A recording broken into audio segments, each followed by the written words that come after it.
তো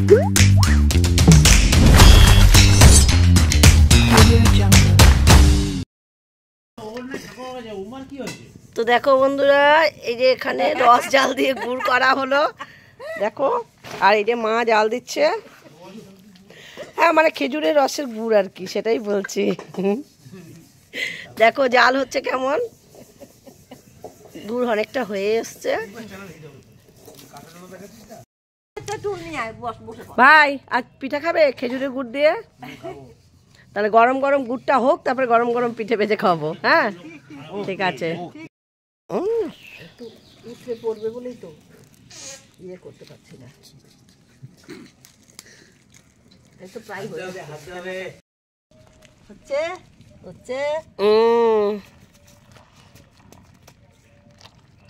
গুড়ের মতোই লাগছে বলো। গুড় হয়ে গেছে মোটামুটি, দেখ গুড়ের মতো করিস না। দেখো এরা হাত পা পোড়া দিচ্ছে, এত ঠান্ডা পড়েছে আমাদের এখানে।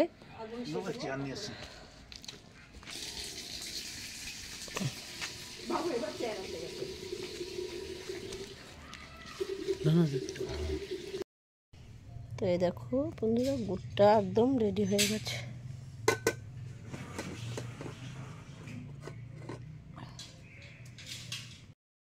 দুই ভাই ঠান্ডা একদম, আমাদের এই দার্জিলিংয়ের ঠান্ডা পড়ে গেছে, আগুন সেকতে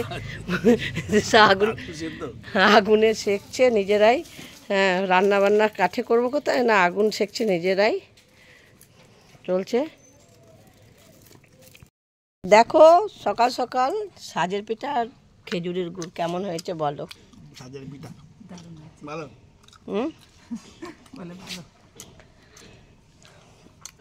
তা বানি মা কেমন হয়েছে শীতের সকালে এরকম সাজের পিঠা খেতে?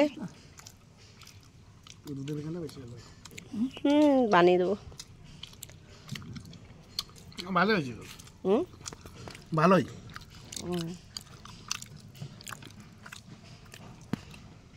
না ফুলছে কম।